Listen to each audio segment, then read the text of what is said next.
the nightlight, buzzing like a neon light. Turning up my speakers, got to block out all the voices, think I'm going insane. Bonjour et bienvenue dans ce nouveau webinaire Learning Live. En ce moment, vous êtes très nombreux à chercher votre contrat en alternance pour l'année prochaine. Comment trouver son contrat en alternance? C'est le thème de ce webinaire et nos experts vont répondre à toutes vos questions. Alors, nous avons avec nous tout d'abord Cindy Géada, bonjour. Bonjour Jérôme. Alors, vous êtes conseillère Career Center à Subdevante et SIM. Vous accompagnez les jeunes dans leur recherche d'alternance, c'est ça? C'est bien ça, tout à fait. C'est sur ma mission, ainsi que celle, la mission de mes collègues sur les 7 campus, c'est d'accompagner les jeunes sur la recherche d'entreprise, de les préparer pour qu'ils soient effectivement des futurs salariés de demain et autonomes. Et Subdevante et SIM, en deux mots, c'est deux écoles, c'est ça? Alors, en fin de compte, c'est deux marques. C'est la même école, c'est deux marques. C'est une école de la Chambre de commerce de Paris-Île-de-France. On est situé sur 7 campus en Île-de-France, dans le Val d'Oise, les Yvelines et puis Paris. Donc, on est sur un peu plus de 50 formations. Et dans la filière management, vente, commerciale. Voilà, d'accord. Et gestion, bien sûr. Et vous avez plein de choses sur l'alternance. Nos étudiants qui nous suivent vont le découvrir. Et avec nous également, Delphine Venancio. Bonjour, bonsoir. Bonsoir, on ne sait plus. Donc, alors, vous êtes directrice pédagogique d'Accord Alternance. Alors, une école toute alternance, c'est ça? Exactement. Donc, on est une école qui existe depuis une trentaine d'années maintenant. On accueille chaque année plus de 1000 alternants, uniquement de l'alternance, sur 16 formations différentes et sur 2 campus sur Paris. Donc, j'imagine que toutes les deux, vous savez tout sur l'alternance. Et alors, il y a des étudiants qui vont nous poser des questions sur les réseaux sociaux. Je les aurai là sur mon ordinateur et je vous les poserai. Mais nous avons des étudiantes qui seront également en visio, des étudiants et étudiantes surtout. Il y a Julie qui va nous rejoindre. Elle n'est pas encore là, mais elle va nous rejoindre parce qu'elle était encore en cours. Mais il y a Aïssata qui est avec nous. Bonjour Aïssata, comment vas-tu ? Alors, on ne t'entend pas, il faut que tu ouvres ton micro. Ça y est, on t'entend là. Bonjour Aïssata. Très bien, merci et vous? Très bien. Alors Aïssata, toi tu as 21 ans, tu es du côté de Vesoul. C'est quoi tes études? Tu fais quoi? Je fais la gestion logistique et transport. Voilà. Tu es en DUT, c'est ça? Oui, en DUT. Et tu cherches une alternance dans ce secteur? Oui, effectivement. Et pourquoi tu as choisi l'alternance? En fait, je trouve que l'alternance, voilà, je me vois plus dans le côté pratique, en fait. Et ça me permettra d'apprendre tout ce que j'ai fait en théorie, quoi. Donc, c'est pour cela que j'ai choisi de faire l'alternance pour l'année prochaine. Alors, voilà, il y a 2 experts qui sont avec nous. Quelle est la première question que tu as envie de leur poser? Alors, ma première question, ce sera comment trouver une entreprise? Comment trouver, où la trouver? Le premier réflexe, c'est quoi? Allez, on commence avec qui? C'est les sites Internet. Les sites Internet, effectivement. Aujourd'hui, tout se passe quasiment par Internet. Donc, on a différents types de sites. Les sites assez généralistes comme Indeed, l'étudiant.fr, Quel Job, etc. Mais il y a aussi les sites des entreprises directement. Donc, il faut absolument aussi démarcher via les sites des entreprises. Et Cindy Géada, vous, pareil, vous participez. Il y en a plein de sites. Est-ce que si on avait 2-3 à citer, vous donneriez quoi? Alors, je donnerai le premier, c'est la bonne alternance du Pôle emploi, où il y a énormément d'offres. Nevo, moi j'utilise beaucoup, je sais qu'avec les jeunes que je suis, je leur demande d'aller sur Nevo, il y a énormément aussi d'offres en alternance. Job Deezer. Et puis après, pour vous, parce que là, vous cherchez ce serait pour une 3e année de formation, c'est ça? Bac plus 3? Ça sera pour une 2e année. 2e année, d'accord, très bien. Vous avez d'autres, l'étudiant, il y en a tellement, il y en a beaucoup, il y en a énormément, mais c'est vrai que je mets en avant la bonne alternance. La bonne alternance, alors, je suis allé faire une petite recherche. La bonne alternance, il y avait 12 000 offres ce matin. Il y a aussi, j'ai vu un autre site avec près de plus de 10 000, mais ça doit être les mêmes offres. C'est unjeune-une-solution.gouv.fr. Oui. C'est un nouveau moteur de recherche. Je ne sais pas si tu es allé dessus, Aïssata.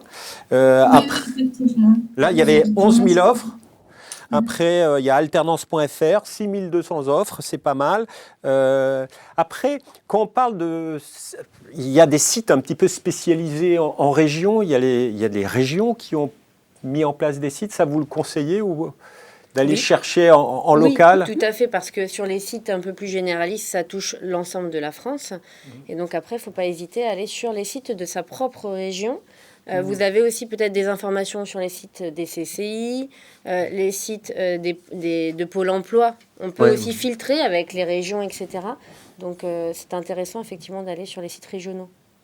Et puis aussi, vous avez peut-être votre école, votre future école, quoi, ou votre école actuelle, vous propose aussi, ils ont Bien peut-être sûr. un job board, un site pour rechercher. Nous, je sais que c'est le cas dans notre école, où depuis, c'est tout nouveau, on a un site où nos entreprises partenaires peuvent y déposer leurs offres et les jeunes aller effectivement les consulter et postuler directement, comme un autre site externe.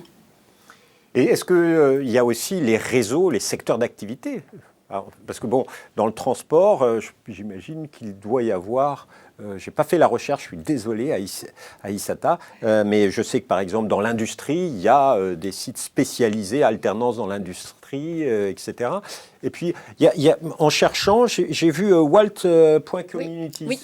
C'est une bonne adresse, tu la connaissais Aïssata? Non, non, je ne la connaissais pas. Alors, walt.community, dites-moi en plus. Oui, alors nous, on fait partie de ce réseau, puisque notre PDG du groupe Thalys, Monsieur Inkint, est le président de Walt. Donc, c'est une association qui aide les entreprises et les alternants à se mettre, à matcher ensemble, je dirais, pour pouvoir ensuite travailler ensemble sur de l'alternance uniquement, hein, effectivement. Donc oui, Walt, vous avez une multitude d'offres. Et puis, si vous les suivez sur les réseaux sociaux tels que LinkedIn, par exemple, ils vous proposent aussi de mettre en avant différentes offres des entreprises. Voilà. Aïssata, concrètement, toi, t'en es où? Raconte-nous tes galères avec toutes ces offres que tu as dû chercher sur Internet, mais j'espère qu'on t'a donné de nouvelles perspectives de recherche. Alors, moi, je dirais que j'ai commencé la semaine dernière quand j'ai eu mes vacances. J'ai commencé à voilà, faire mon CV, ma lettre de motivation, à postuler aussi sur des offres. Après, sur Vesoul, c'est pas trop évident. Je vois pas trop d'offres, voilà. Mais quand même, j'ai vu pas mal d'offres sur Paris, Lyon et Besançon. Donc, voilà, j'ai postulé et donc, pour l'instant, je suis dans l'attente. Alors, j'ai joué à l'alternant ce matin et je suis allé sur ces sites, j'ai trouvé plein d'offres. Alors, est-ce qu'on a la garantie que ces offres sont encore valides, etc. Je ne sais pas. Après, j'ai vu beaucoup d'offres de grosses entreprises et pas trop les petites boîtes. Comment on fait pour toucher les petites boîtes? Parce que j'imagine dans le transport, il y a des entreprises à taille humaine, etc. Et peut-être que Aïssata a du mal à trouver les offres qui sont là-bas. Alors après, il faut s'organiser. Essayer de trouver déjà les entreprises qui nous intéressent dans notre secteur géographique et essayer de les contacter. Si c'est des plus petites structures, essayer de les contacter peut-être directement par téléphone, voir si elles ont un site internet. Effectivement, les plus grosses structures ont peut-être les moyens d'aller mettre des offres en ligne.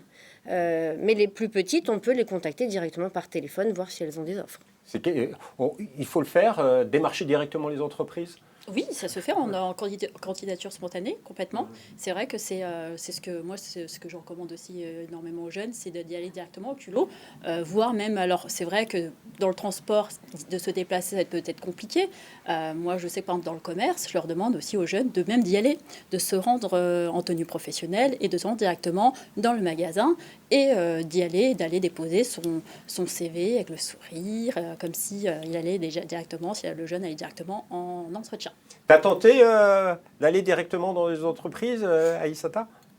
Si, effectivement, la semaine dernière, je suis allée dans GEFCO, je suis allée à PSA, enfin, pas mal d'entreprises qui sont là.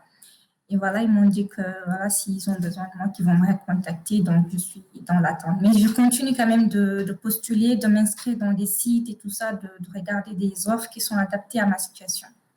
Alors voilà, c'était une question alors, qui arrive de Facebook. Faut-il s'inscrire sur un maximum de sites? Parce que c'est vrai, il y a plein de sites qu'on a cités, il faut s'inscrire, etc. Oui. Oui, Oui, tout à fait. Tout à fait. Il faut aller s'inscrire au maximum de sites. Et ça se peut qu'en plus, ils vont tomber sur les mêmes offres, parce que c'est vrai qu'une entreprise passe sur différents job boards, sur différents sites. Mais c'est vrai que c'est pour avoir plus de chance, il faut s'inscrire vraiment sur plusieurs sites pour obtenir un contrat rapidement. D'accord, mais après, il faut suivre. Si on est inscrit sur plusieurs sites, il faut avoir un planning. Tableau de bord. Exactement. Oui. Un tableau de bord. Hein. C'est le début de la formation, Oui. le début de l'organisation. Donc un tableau Excel, hein, tout simple, et pour notifier toutes les offres auxquelles on a répondu. Il y a des solutions. Il y a aussi, alors depuis peu, j'ai appris par le Pôle emploi, suite à une présentation face à des jeunes, le Pôle emploi m'ont dit qu'ils ont, ils ont découvert, non, ils ont mis une application sur Pôle emploi Store. Que ça s'appelle Memo. Et Memo, c'est en fait compte pour pouvoir répertorier toutes les offres. Un jeune peut répertorier toutes ses offres en alternance ou autre. Et puis reçoit des alertes, reçoit des petits push à chaque fois pour dire voilà, il faut relancer. Donc je trouve ça beaucoup plus ludique qu'un tableau de bord Excel, parce que c'est vrai qu'il faut le tenir. Voilà. Et là, c'est intéressant. Et puis le Pôle emploi m'a expliqué que c'est pas réservé qu'aux demandeurs d'emploi, c'est vraiment pour tous ceux qui le souhaitent. On peut aller s'inscrire sur le site du Pôle emploi Store. Tu as entendu, Aïssata? Pôle emploi, appli Mémo, ce sera un job board plus pratique. Ça, c'est pour suivre, c'est pour pouvoir, au lieu d'avoir un tableau de bord Excel, te tenir sur Memo. D'accord. Et plus facilement sur son portable. Exactement. Tout à fait. Parce que les jeunes qui cherchent sont une génération de réseaux sociaux. Et justement, parlons-en des recherches en alternance. Je sais, Walt a son réseau social. Mais par exemple, ce qu'on parle de LinkedIn, est-ce que il faut mettre son profil sur LinkedIn, Cindy? Et oui, nous, à tous nos jeunes qui passent en atelier, on leur explique tout ce qu'il faut savoir. Et on leur demande, s'ils n'ont pas encore, de créer un profil LinkedIn. Très important, et de bien le remplir, en tout cas remplir son profil. Alors, de mettre son CV oui ou non. Si le jeune n'a pas envie, il a le droit de ne pas le mettre, mais en tout cas, de bien remplir son profil. Moi, je sais que sur le mien, je n'ai pas mon CV, mais comme mon profil, j'ai mis toutes les étapes de ce que j'ai pu faire. Donc, ça remplace le CV. Mais effectivement, il faut absolument, de nos jours, avoir un profil LinkedIn. Alors, c'est une question, on peut passer du temps dessus. C'est comment construire un bon profil LinkedIn? C'est dur. C'est un profil qui est suffisamment détaillé avec la formation, les expériences professionnelles qu'on a déjà eues, une photo, bien évidemment, professionnelle, et non une photo de la plage, par exemple. Ça arrive parfois. Voilà, et puis quand il est très bien construit, son profil sur LinkedIn, on a même une petite touche sur laquelle on peut appuyer et on peut extraire un CV déjà tout fait. Donc pour ceux qui auraient des difficultés à faire leur CV. Aïssata, toi, tu as créé ton profil LinkedIn? Oui, je l'ai créé. Voilà. Et alors, c'est une photo sérieuse? Oui, photo Ok. professionnelle. C'est bien, c'est bien. Je posais les questions. Et justement, on parlait de photos. Il faut faire attention à ces profils Facebook, par ailleurs. Exactement. C'est, Exactement. On va, comme n'importe qui, quand on a un entretien, va voir sur les réseaux, eh bien, le recruteur peut faire exactement la même chose. Donc, c'est important de bien barricader toutes ces inscriptions sur Facebook, Twitter et compagnie pour éviter une mauvaise image.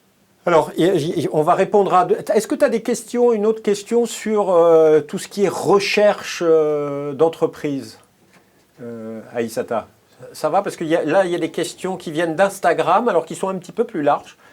Pour être sûr de trouver une entreprise, est-ce que je dois cibler les petites ou les grandes? Toutes les entreprises. Et puis en plus, en dehors des réseaux, c'est vrai que pour Aïssata aussi, c'est intéressant de le savoir. Il y a aussi tout ce qui est après les job dating, qu'il faut déplacer les forums, les salons. Alors c'est vrai qu'actuellement, c'est beaucoup en virtuel, hein, c'est donc à distance, mais bientôt, ça va, voilà, il faut le faire, il faut aller s'inscrire sur ces sites, et même après, en dehors, il faut vraiment se déplacer. Et là, pour Aïssata, je sais que j'ai déjà l'info. Il y a un grand forum qui va avoir lieu du côté de Roissy. Alors, c'est vrai que ça ne veut pas dire que c'est que des entreprises qui sont forcément sur Roissy, hein, sur le transport logistique, en juin. Donc, ça va être en juin. Je donnerai à Jérôme les dates. C'est comme ça, il pourra effectivement les Bon, on va les publier. On t'enverra un mail à Aïssata. Une autre question Instagram. Comment je dois m'y prendre? Chercher d'abord une école ou d'abord une entreprise pour mon alternance? Parce que Les deux en même temps, pourquoi attendre? C'est important de ne pas perdre de temps, surtout en cette période. Là, vous êtes tous en train de rechercher en même temps. Donc, vous pouvez et postuler pour les écoles et pour les entreprises. Bien sûr, il faut avoir bien ciblé ces recherches et avoir un bon projet professionnel. Alors là, on trouve des offres. Ok, on pourrait passer encore des heures sur trouver des offres. Après, il faut envoyer son CV, les appeler. C'est quoi la première chose à faire si on a... il faut appeler l'entreprise pour savoir lui écrire, pour savoir si l'offre est encore valable. Comment on fait? C'est quoi le premier conseil? Alors sur les sites, ça va être, si l'offre est encore sur le site, c'est que logiquement, elle est encore valable. Et là, le jeune peut postuler directement. Donc mettre son CV, sa lettre de motivation, souvent c'est CV, lettre de motivation, et postuler. Voilà, sur les sites quand l'offre est encore en ligne. En dehors des sites, hein, c'est regarder, se renseigner, envoyer des candidatures spontanées, justement ce qu'on disait tout à l'heure. Voilà, ça ne coûte rien. Donc forcément, j'espère que les recruteurs vont au moins oser répondre aux jeunes. Mais malheureusement, c'est vrai que beaucoup de jeunes, on a beaucoup de remontées, donc les entreprises ne répondent pas tout le temps aux offres. Le CV, c'est quelque chose de très important encore? Oui. C'est l'image que vous allez donner à la première image que vous allez donner à l'entreprise. Donc, il faut qu'il soit hyper bien construit, sobre, efficace, avec une petite phrase d'accroche de ce que vous recherchez, une photo professionnelle. Enfin, il y a des choses à respecter sur un CV, donc il faut prendre le temps de le faire. C'est pas quelque chose qu'on fait à la va-vite. C'est pas quelque chose qu'on fait à la va-vite. T'as mis combien de temps, Aïssata, pour faire ton CV? À peu près, il y en a 2 semaines. Enfin, j'ai pris mon temps quand même pour revoir les stages que j'avais faits, les tâches aussi pour tout inclure. Et puis voilà. Alors, on a plein de questions. Pour bien le faire et tout. Pour que On ça a- soit présentable. Voilà, on a plein de questions sur le CV. Et vous, quel est votre premier conseil? Pareil, alors c'est très important de mettre, pour moi je dirais que même une photo, même si elle n'est plus obligatoire, mais mettre une photo professionnelle sur son CV, c'est vrai que pour moi c'est aussi le mettre en avant. Moi je dis souvent aux jeunes, le CV, il faut qu'il soit tape à l'œil, il faut qu'il donne envie au recruteur. Les 30 premières secondes, de toute façon le recruteur met à peu près 30 secondes, voir si le CV, juste comme ça fait un peu comme un entretien, voir si le CV donne envie par rapport au papier, par rapport quand on le voit en informatique. Et ensuite, bien sûr, ça va être le contenu. C'est rien négliger, ne pas oublier une étape, même pas les centres d'intérêt. Il y a peu de temps, je vais raconter, mais j'ai une jeune, j'ai vu son CV, il était très bien. Et je fais, mince, j'en suis sûre qu'il manque quelque chose. Parce que dès la première fois, il était vraiment, vraiment parfait. Et là, elle a oublié les centres d'intérêt. Donc, je l'ai contactée et elle me dit, mais madame, j'ai aucun centre d'intérêt. Et là, après, on a creusé, on a trouvé ensemble qu'elle avait effectivement, elle aimait bien la mode, le maquillage. Donc, après, on a trouvé des centres. Mais je lui dis, c'est très important. Le recruteur regarde toutes les étapes, mais vraiment toutes. Et ça peut justement jouer. Parce que c'est vrai que beaucoup de jeunes ont plus ou moins le même nombre d'expériences, les mêmes formations. Et deux fois, ça joue, je sais, parce que j'ai déjà entendu des recruteurs sur les centres d'intérêt. Donc, le haut du CV et finalement le bas du CV. Tout. Les compétences, très importantes de sortir ces compétences, même si on a très peu d'expérience. Hein. Et alors là, des questions pratiques. Un CV en couleur ou en noir et blanc? Couleur. Pour trouver une alternance, celle-là, une question Instagram. Pour trouver une alternance, doit-on privilégier un CV classique ou un CV vidéo? Qu'en pensez-vous? Tout dépend. Ça dépend sur quelle formation, exactement, sur la formation que le jeune va cherche. Si c'est dans la communication, forcément, c'est vrai que ça va être mieux d'un CV vidéo. Après, ça dépend. Ça dépend. C'est vrai que quelqu'un qui recherche, là, parce que moi j'ai une formation secrétaire médicale, dans le milieu médical, la vidéo, peut-être pas utile. Qu'est-ce que vous en pensez, vous, du CV vidéo? La même chose, hein. Ça dépend de la formation pour laquelle on postule. Maintenant, si c'est une vidéo, il faut que ce soit très bien fait aussi. Parce que c'est pas évident à faire, que ce soit lisible, pas trop long. Voilà, c'est des critères qui peuvent être un petit peu difficiles. Bien écrit, que ce ne soit pas du par cœur. Exactement. Il faut qu'on soit nature à l'antenne et c'est un exercice parfois difficile. Autre question, est-ce qu'il y a des choses qu'il ne faut pas mettre selon l'entreprise? Est-ce qu'il faut modifier son CV en fonction des boîtes à qui on les envoie? Il faut l'adapter par rapport à son parcours. Si on postule pour une formation dans le commerce, par exemple, l'expérience babysitting n'est peut-être pas utile. Voilà, c'est un exemple parmi tant d'autres, mais il faut essayer d'orienter son CV par rapport à la formation, par rapport au poste et à l'entreprise pour laquelle on postule. Et moi, je dirais aussi, c'est par rapport à l'offre. Tout dépend de l'offre que le jeune va postuler. Le CV, parce que dans l'offre, il y a forcément des compétences que recherche l'entreprise. Il faut les faire ressortir aussi dans son CV. Il faut qu'elles apparaissent, ces compétences, plus ou moins, même si ce n'est pas toutes, mais quelques-unes. Parce que le recruteur, justement, va regarder sur le côté compétence, si le jeune, s'il y a marqué je cherche quelqu'un d'organisé, si le jeune met qu'il est organisé ou qu'il a l'esprit d'équipe, s'il recherche l'esprit d'équipe, c'est un plus. Donc c'est vrai que c'est pour ça qu'il faut l'adapter selon l'offre de...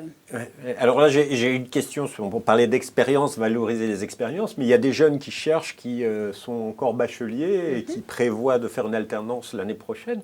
Quand on est jeune, on n'a pas d'expérience pro. Comment valoriser cela sur notre CV?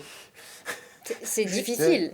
En même temps, l'employeur, le futur employeur, sait qu'à un niveau bac, on a très très peu d'expérience. Donc le CV va être identique pour l'ensemble des jeunes au même âge. Donc c'est plutôt la formation, les loisirs, les langues aussi. C'est peut-être plutôt ce côté plutôt académique. Et aussi, effectivement, moi je demande aux jeunes s'il a eu un petit peu d'expérience, voilà, même dans le babysitting, parce que quand quelqu'un fait du babysitting, je lui dis c'est quelqu'un de responsable. Parce que de laisser des enfants, il faut faire confiance à la personne. Et c'est quelqu'un aussi de créative. Moi, c'est ce que je lui dis de la personne aussi, elle est créative parce qu'elle a dû sûrement mettre en place des jeux avec ses enfants, etc. Donc, c'est à ce côté-là aussi. Donc, il peut effectivement trouver des soft skills, des compétences, d'autres choses dans tout ce que le jeune fait, même en dehors de l'école, de ses cours, etc. Donc, c'est vrai qu'on essaye vraiment de creuser, de voir ce qu'on peut mettre en avant sur le CV. C'est très important. Donc voilà, ça nous fait pas mal de questions. On a répondu à pas mal de questions. Aïssa, tu as une dernière question sur la thématique du CV? Non. Non, c'est bon. On a répondu à toutes tes questions. C'est parfait. Alors, juste un petit point par rapport au CV, parce que forcément, vous allez aussi peut-être le mettre sur les réseaux, et c'est très bien aussi, c'est bien. De faire attention, moi je sais que je demande aux jeunes de ne pas mettre leur adresse personnelle, leur adresse postale. Sur les réseaux, il faut éviter de mettre son adresse postale. Mettre bien sûr le code postal et la ville pour savoir où vous êtes en France. Son adresse mail, oui, très important. Même son numéro de téléphone, moi je demande aussi de ne pas mettre son téléphone. Parce qu'on ne sait pas, c'est vrai que sur les réseaux, il y a des gens aussi malhonnêtes. Donc moi je leur dis, il faut peut-être se méfier et vraiment mettre... Ça, c'est qu'on publie sur les réseaux. Oui. Mais quand on envoie à l'employeur, c'est bien de... Il faut mettre le numéro. Oui, bien sûr. Pour directement sur une offre, sur un site, bien sûr, il faut laisser l'adresse postale et son numéro de téléphone aussi. Donc, c'est bien la preuve qu'il faut plusieurs versions de son CV. Alors, le CV, est-ce qu'il est envoyé seul ou est-ce qu'il y a la fameuse lettre de motivation? Alors, je sais que c'est quelque chose qui est un petit peu difficile à faire, Delphine Vénancio. Que dire? Quel conseil donner sur la lettre de motivation? L'envoyer si on vous la demande. Voilà. Si on ne la demande pas, l'exercice est quand même assez compliqué, donc évitez de se mettre des bâtons dans les roues tout seul.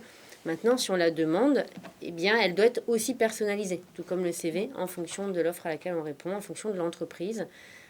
C'est bien de montrer qu'on connaît l'entreprise dans sa lettre de motivation, qu'on mette en avant pourquoi on répond à cette offre, et puis ses compétences par rapport à cette offre. Ne pas dépasser une page, important aussi, il ne faut pas que ce soit non plus trop long. Et puis la personnaliser, bien sûr, la mise en page, faire une mise en page aussi un peu personnalisée, ça peut être aussi sympa de voir la lettre classique. Là maintenant, c'est vrai que de nos jours, les entreprises aiment bien que le CV et puis la lettre de motivation soit un petit peu vraiment personnalisée, correspondent un petit peu aux jeunes. Voilà. Donc ça répond à une question, quelle longueur, ok. Se fait dans un mail ou un courrier à part ou à la main même? C'est une autre question Facebook.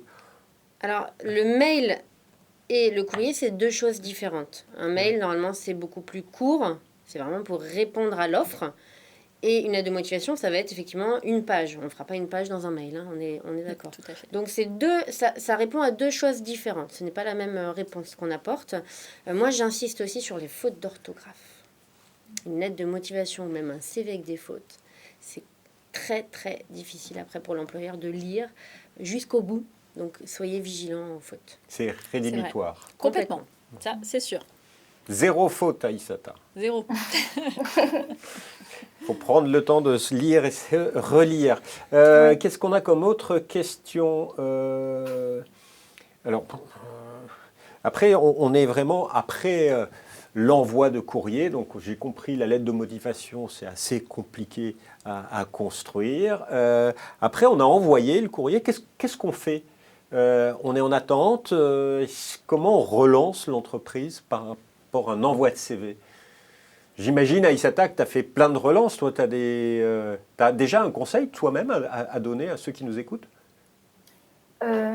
Alors, selon mon prof de communication, il faut attendre à peu près 2 ou 3 semaines pour relancer. Comme ça, au moins, l'entreprise va voir que voilà, vous êtes patient, vous n'êtes pas voilà, dans ce cadre-là. Alors, nos experts en plateau ne sont pas d'accord. C'est long, c'est très 2-3 long. semaines. Nous, ce qu'on conseille, d'ailleurs, tous nos conseils sont sur notre coaching room, sur notre site internet. On conseille plutôt 48 heures quand c'est une candidature spontanée, et 3 à 5 jours quand on répond à une offre. On peut soit relancer par téléphone quand c'est candidature spontanée, quand c'est une réponse à une offre, on est peut-être plus sur un mail pour savoir si la personne a bien reçu sa candidature, etc. Pareil, une semaine. Nous, comme je dis aux jeunes, c'est une semaine de mettre des alertes.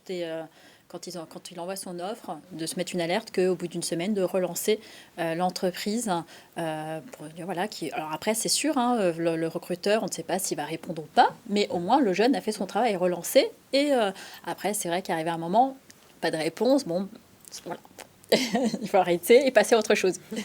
Et ça dépend des entreprises, parce que un jour, il faut continuer à renvoyer. Si on voit toujours l'offre, il faut repostuler, refaire un courrier pour être en haut de la pile. Ça, c'est un conseil? Alors oui, il faut repostuler. Garder cette semaine entre deux, puisque tous les jours c'est un peu trop, mais cette semaine entre deux, si l'offre est toujours en ligne, et parfois même selon les sites, on voit la date de réactualisation de l'offre. Donc ne pas hésiter à continuer. Et peut-être que vous serez donc quelqu'un de persévérant, et c'est peut-être une qualité que recherche le futur recruteur. Et puis, sache-le, Aïssata, des fois... les entreprises, elles cherchent un alternant, elles vont prendre les 15, 20, 50 premiers CV et sur une pile de 300. Donc, c'est bien de renvoyer son CV parce que ça, tu te remets dans la file d'attente plus facilement. Tout à fait. C'est quelque chose qui est assez dur pour les jeunes de comprendre comment ça se passe du côté de l'entreprise. Qu'est-ce que vous avez envie de leur dire comme conseil là-dessus? Qu'il ne faut pas baisser les bras. C'est long, c'est vrai que c'est très long. La recherche peut être très longue, mais il faut persévérer, il faut continuer, il ne faut pas désespérer. Ça viendra. Je sais que moi, comme j'ai aux jeunes, surtout que il faut se prendre très très très tôt. L'alternance, c'est vraiment se prendre dès maintenant pour la rentrée de septembre.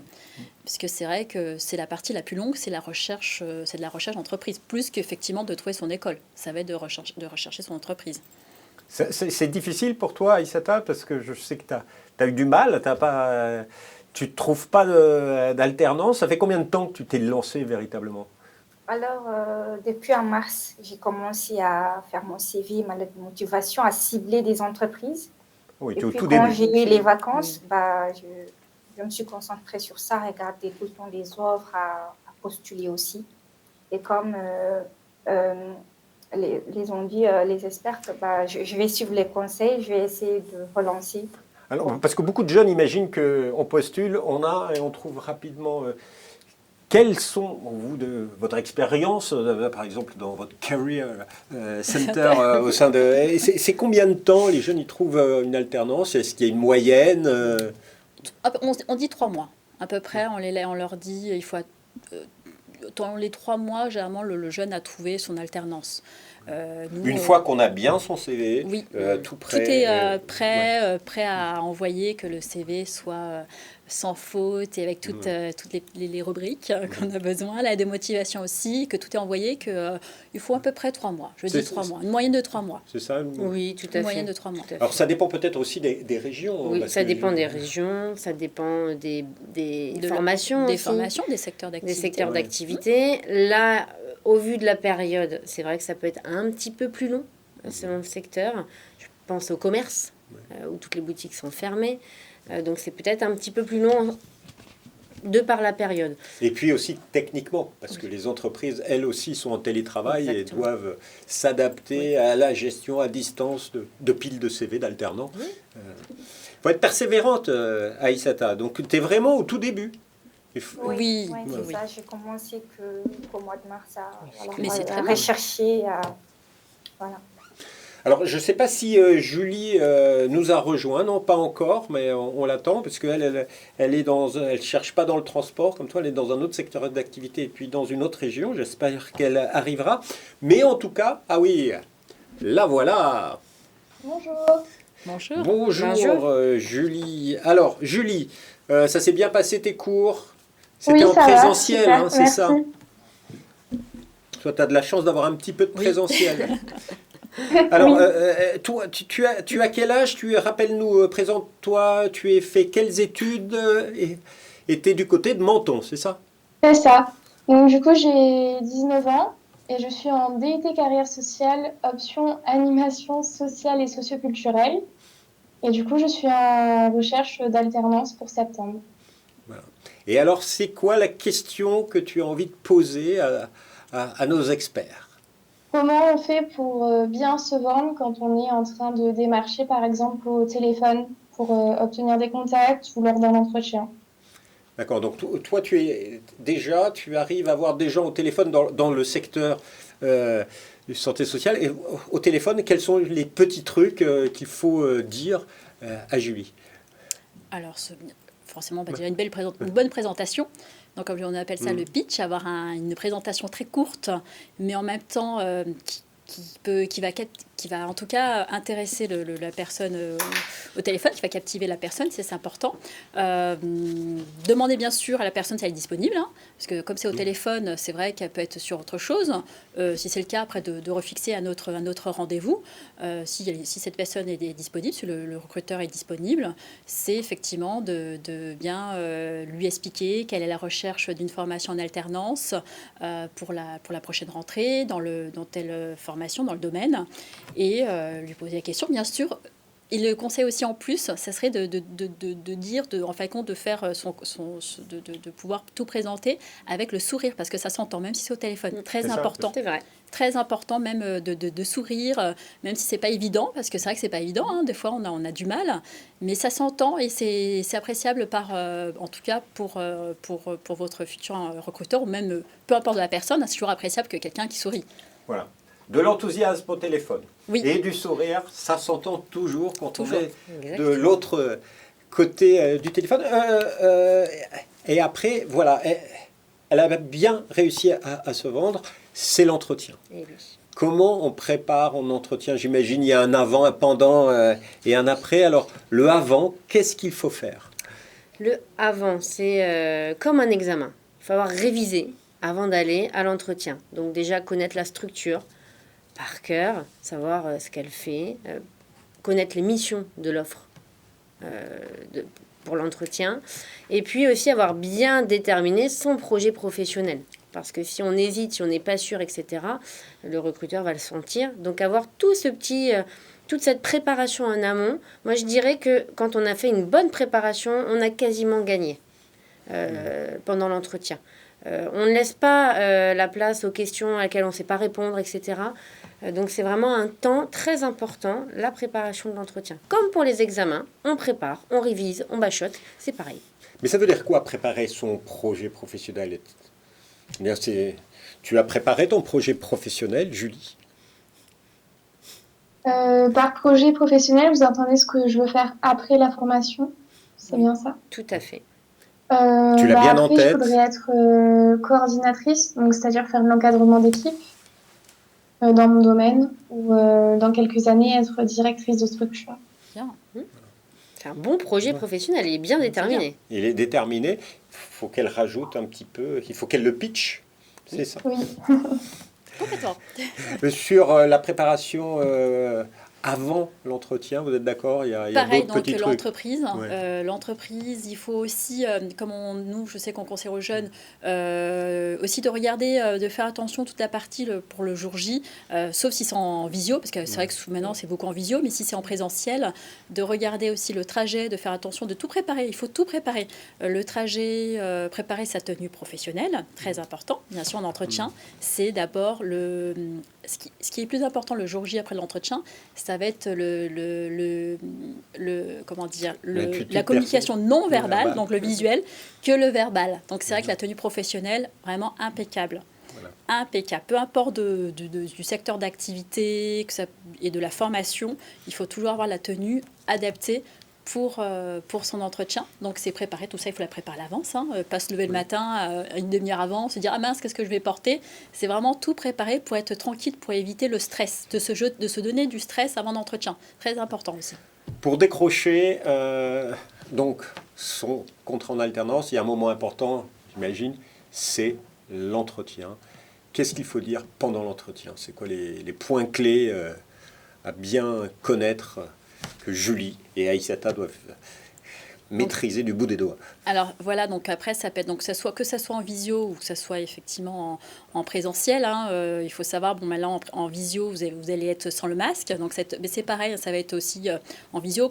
Il faut être aussi en tenue pro et avoir bien sûr toujours le maximum possible, en tout cas le sourire, être souriant, ça c'est important, très important. Le recruteur il va le remarquer, il va l'apprécier.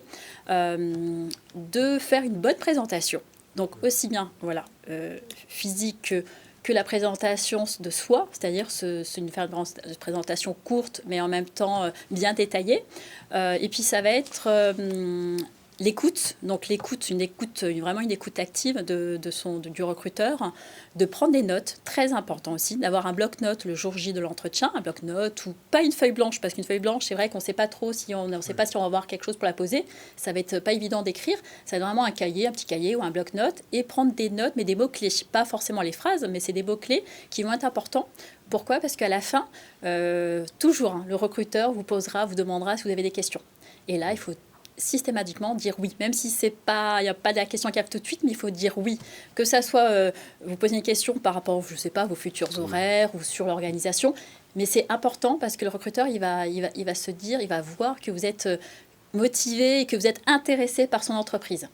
Et là, il faut aussi garder le sourire, même toujours. si on est masqué pendant les entretiens. Ça s'entend et ça se voit, malgré le masque, même si vous êtes en présentiel, tout à fait.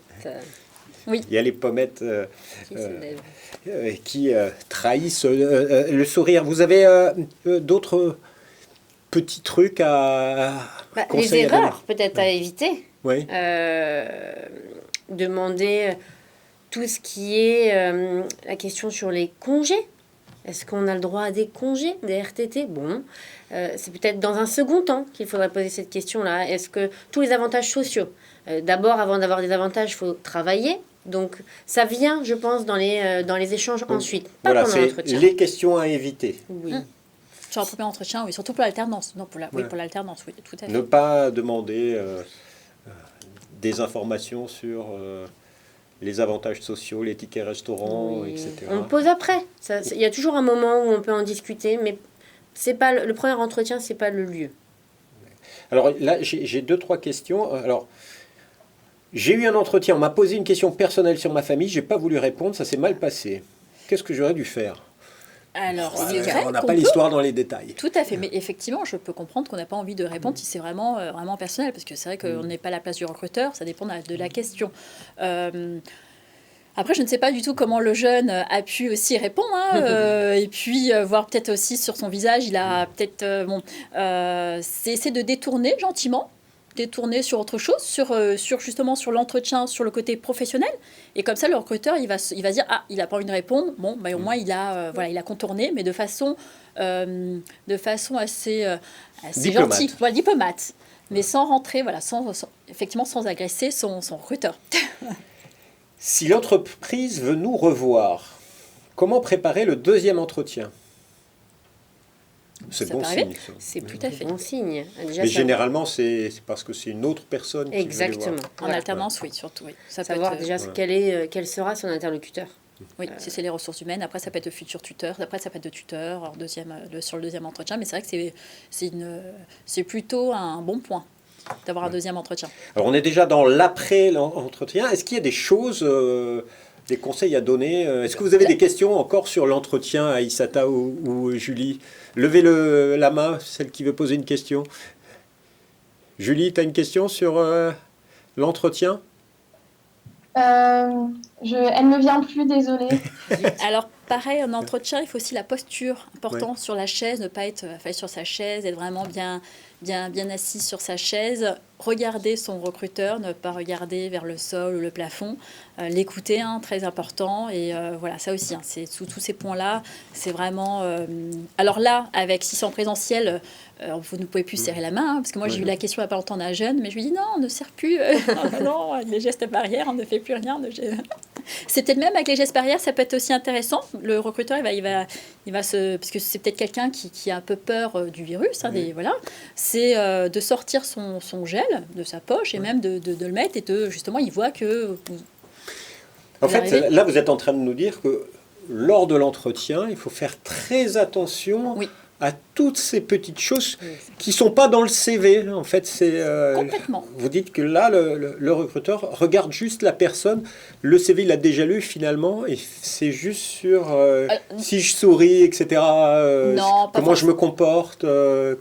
Pas forcément, non, il regarde tout, hein, mais c'est vrai que c'est important aussi, le non-verbal, justement, va énormément compter sur l'entretien en face à face, hein, sur l'entretien de recrutement, mais bien sûr aussi sur le CV, parce que le recruteur, ce qu'il va faire, c'est qu'il va poser énormément de questions par rapport au CV du jeune, voilà, ce qui est tout à fait normal, c'est pour mieux le connaître. Alors, on a plein. Est-ce que vous avez d'autres questions? Là, on va arriver aux dernières questions. Julie? Du coup, ma question, c'est, on ne doit pas parler des avantages sociaux, mais en tant qu'alternant, en fonction de notre âge et de notre année d'études, on est censé gagner plus ou moins. Est-ce que cette question, on peut l'aborder lors du recrutement? Et est-ce qu'on peut parler des aides aussi accordées par l'État? Est-ce que c'est un sujet un peu tabou en entretien? Alors, pour le sujet du revenu, ça, vous pouvez l'aborder avec votre école. Nous, je sais qu'on explique aux jeunes, en fonction de son âge, de son dernier diplôme, de sa situation, etc., à quel type de salaire il aurait le droit. Donc ça, c'est déjà abordé avec l'école. Donc, c'est peut-être pas la question à avoir avec l'entreprise. En revanche, pour ce qui est des aides, alors, les écoles comme les nôtres le présentent ça aux entreprises, puisqu'en ce moment, l'État donne des aides pour relancer l'alternance. Donc, si vous les connaissez, oui, maintenant, il faut quand même maîtriser le sujet. C'est un sujet qui peut être assez technique, et si vous vous trompez dans ce que vous dites à l'employeur, derrière, ça peut être délicat après pour la contractualisation. Donc, peut-être laisser cette partie-là à l'école. Et laisser à l'école de répondre à ces questions avec l'employeur.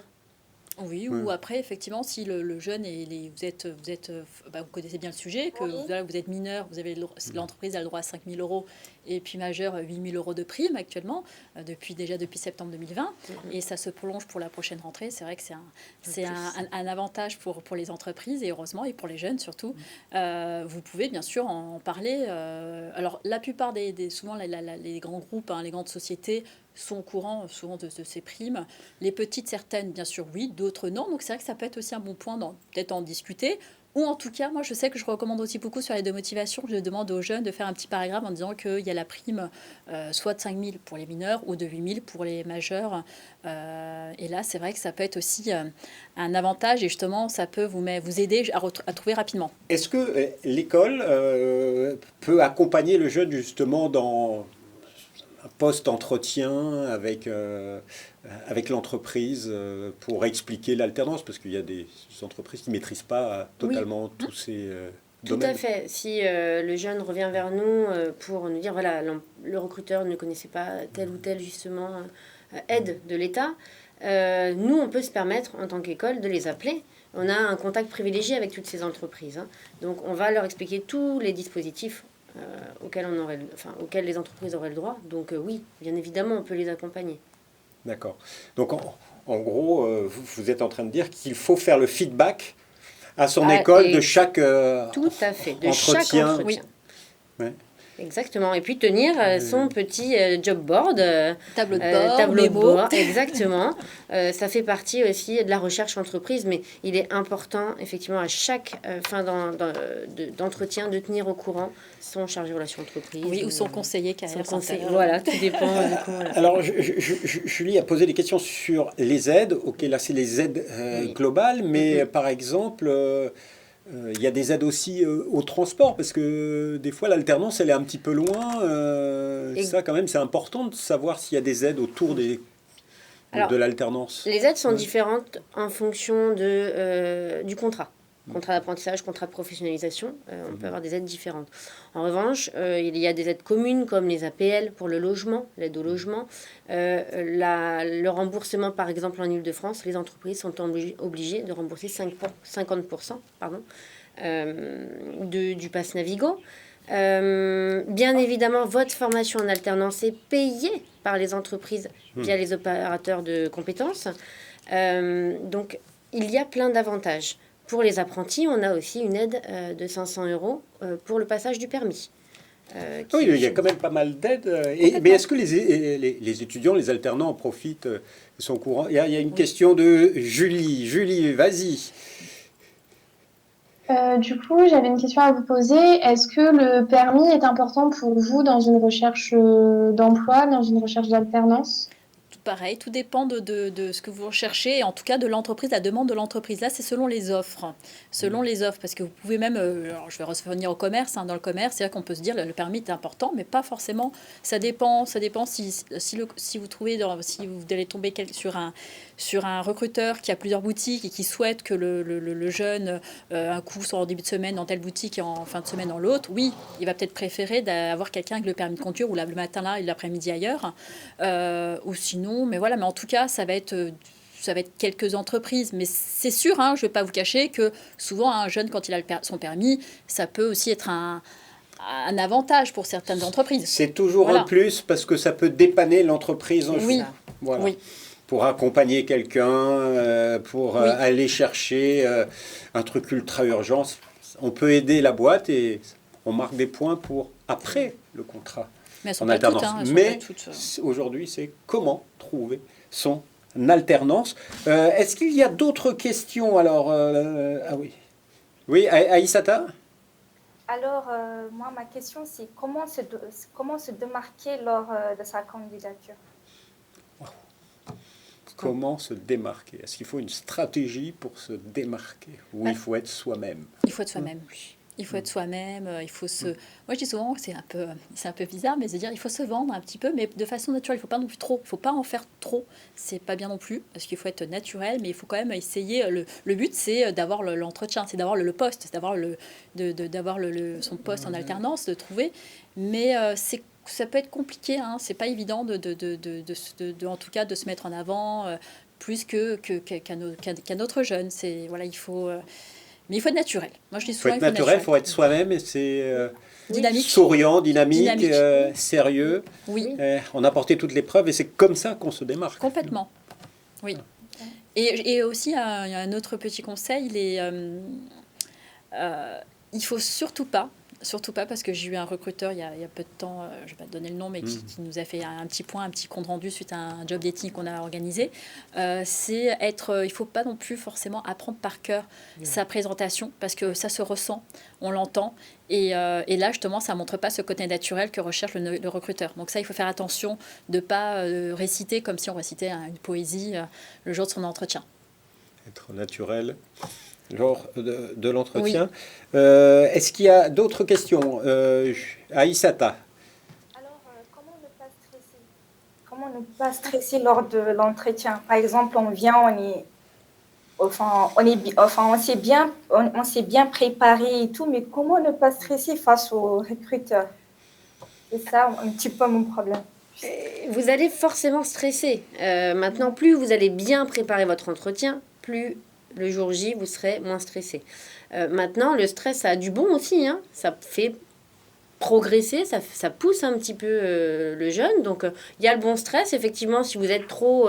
si vous, c'est l'inverse et que le stress vous bloque, peut-être se préparer avec un ami, de la famille, avec votre chargé de relations entreprise, puisqu'on est aussi là pour ça. L'école est là pour ça. Elle peut organiser aussi des coachings, soit en visio, soit en présentiel. Donc, plus vous allez vous entraîner avec une personne en face de vous, ou même en face, dans la glace, hein, tout simplement, plus ce stress va être peut-être un peu plus moindre. Mais il y a le côté naturel de toute façon, donc tout le monde est plus ou moins stressé avant l'entretien. Hein. Et il ne faut pas montrer dans ses yeux qu'on attend ce poste. Il faut... C'est une rencontre. Oui.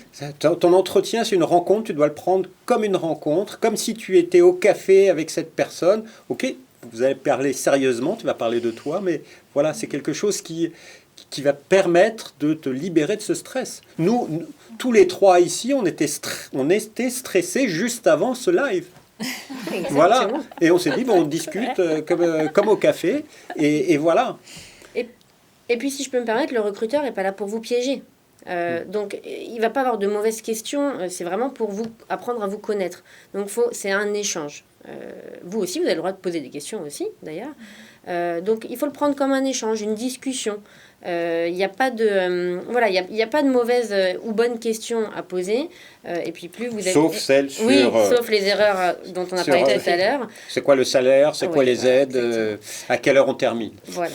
Mais c'est un échange, donc il faut le prendre comme un échange. Et puis pour ne pas avoir en tout cas un premier stress, c'est être à l'heure, même un petit peu à l'avance, au moins déjà pour se poser, pour être arrivé, se dire je respire un peu, je prends, avant de rentrer, que le recruteur me chercher aussi. Alors juste, si vous allez dans une entreprise, vous allez une entreprise où vous allez passer par l'accueil, où vous allez tomber sur quelqu'un, pareil, avec cette personne, c'est comme si c'était déjà votre recruteur, il faut y aller avec le sourire, vous présenter en disant que vous avez un entretien avec telle personne, mais en tout cas, faites attention, n'arrivez pas comme ça déjà avec votre téléphone portable, par exemple, en train de parler à une copine, et en même temps, vous présentez devant, parce que elle, la personne, ce qu'elle va faire à la fin, elle va sûrement parler avec le recruteur, de dire, ce jeune est arrivé en mode décontracte, avec son téléphone, en train de parler fort. Voilà, donc c'est vrai, il faut vraiment, une fois que vous rentrez dans une entreprise, c'est de faire attention à votre présentation et ce que vous allez effectivement pouvoir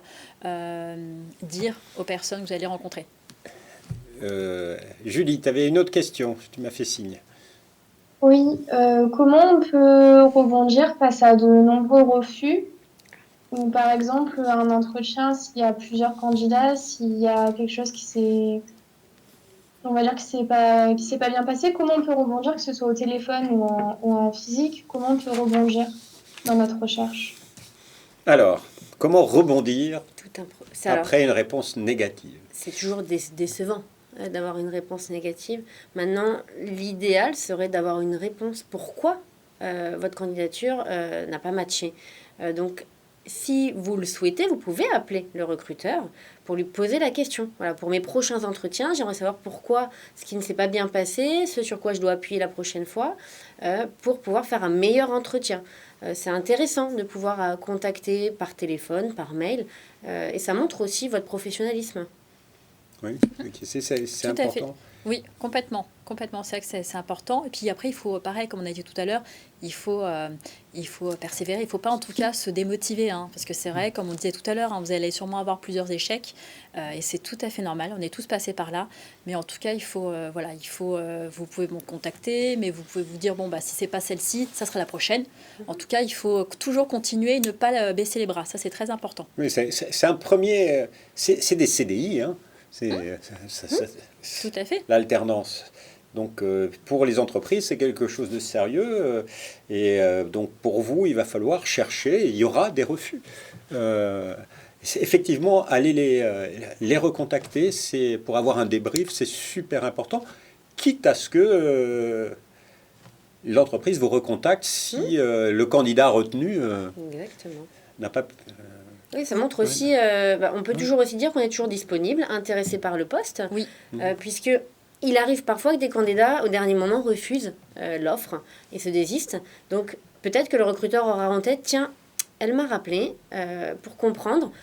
J'aime bien cette attitude, donc je vais la rappeler derrière. Et vous pouvez, alors je sais pour certains jeunes, je sais qu'il y a des jeunes qui n'osent pas de fois, parce que c'est vrai qu'ils sont forcément, il y a une question de timidité, qui n'ont pas de confiance en eux encore, et ce que je peux tout à fait comprendre. S'ils passent par nous, par l'école, par les chargés relations entreprises, souvent, pour leur demander, pour leur dire, écoutez, voilà, j'ai eu ça, est-ce que vous pouvez... C'est vrai que souvent, ils contactent l'entreprise directement, et l'école peut contacter l'entreprise pour savoir pourquoi l'entretien ne s'est pas bien passé avec tel jeune. Ça peut être aussi l'école qui les contacte. Alors, le temps passe, ça fait près d'une heure qu'on est ensemble. Allez, une dernière question à Aïssata et Julie, ou pas? Plus de questions? Est-ce que vous avez un conseil à donner? Aïssata, tu as une dernière question. Oui. Alors, comment aborder un recruteur sur LinkedIn, par exemple, enfin un mail ou pour lui proposer notre candidature? Technique LinkedIn. Alors là, ça dépend. Ça dépend si vous avez vu l'offre vous avez vu forcément l'offre en public. Hein. C'est soit vous pouvez mettre un message en disant que vous êtes intéressé. Et ensuite, moi, c'est ce que je conseillerais, c'est d'envoyer aussi en privé. Parce qu'après, vous demandez cette personne en relation. Vous demandez ce recruteur en relation, donc une fois qu'il va accepter, parce qu'après, vous ne pouvez pas envoyer de messages privés, sauf si vous avez un compte premium, mais bon, sans que la personne accepte. Il faut que cette personne accepte. Une fois qu'elle a accepté, c'est aussi en plus d'envoyer un message privé, parce que vous allez voir, hein, si vous ne connaissez pas LinkedIn, c'est comme un Facebook, mais en professionnel. Vous avez le côté publication et puis privé, message privé, et envoyer un message privé pour justement montrer votre motivation. Ça peut être aussi un bon point. Et voilà, donc après... Alors, Julie, plus de questions. Allez, je regarde les dernières questions qui ont été posées. Alors, j'ai pas le permis, c'est un problème pour une alternance. On y a répondu. Les aides, on y a répondu. On a quasiment... Ça tourne autour toujours des mêmes thèmes, l'entretien, la préparation, comment trouver l'entreprise. Les écoles sont de précieux atouts pour aider et accompagner les jeunes. Complètement. Il faut vraiment s'appuyer sur les écoles. Oui, la plupart des écoles, que ce soit pour Delphine ou chez moi, ou même les autres, c'est que souvent il y a des aides, justement, soit avec des ateliers, donc on anime avec des différents ateliers, on est là pour les suivre, vraiment, notre travail, c'est de les accompagner du début jusqu'à l'obtention de leur diplôme, et même au-delà, quoi. C'est vraiment de tout faire, vraiment d'être là avec eux, et parce que voilà, on est vraiment... en tout cas, il ne faut pas hésiter. En tout cas, merci beaucoup à toutes les deux, les étudiantes, pour vos questions. Allez, on termine juste très rapidement parce qu'on me dit c'était terminé et on va couper le live dans quelques instants. 3 conseils très rapides pour trouver son alternance. On commence avec vous, Sylvie. Alors, comme on a dit tout à l'heure, le plus naturel possible, mais en même temps professionnel, être professionnel et naturel. Et deuxième conseil, je dirais, c'est ne faut pas attendre d'obtenir son diplôme pour vous lancer sur la recherche d'une entreprise. C'est tout de suite. C'est s'inscrire dans une école, si vous n'êtes pas inscrit dans une école d'alternance, et aussi commencer vos recherches en entreprise. Commencer le plus tôt possible sa recherche. Et pour vous, 3 conseils? Alors, la persévérance. Effectivement, vous allez avoir plusieurs refus. Donc continuez, ne pas baisser les bras, ça c'est important. S'appuyer aussi sur toutes les ressources que vous avez, votre entourage, votre famille, vos amis, etc. C'est aussi source d'offres d'emploi. On ne sait pas vers quoi on va directement, mais ça peut aussi passer par là. Et puis, s'appuyer bien évidemment sur les relations dans les écoles. Vous avez des équipes formidables qui sont là au quotidien pour vous aider. Et ne pas lâcher, toujours avec le sourire. Et si vous montrez que vous avez vraiment envie, vous aurez forcément votre contrat en alternance. Merci beaucoup à toutes les quatre. Merci à vous, nos Jérôme. experts du jour. Et on se retrouve bientôt pour un nouveau webinaire. Au revoir et à bientôt. Burning through another nightlight, buzzing like a neon light. Turning up my speakers, got to block out all the voices think I'm going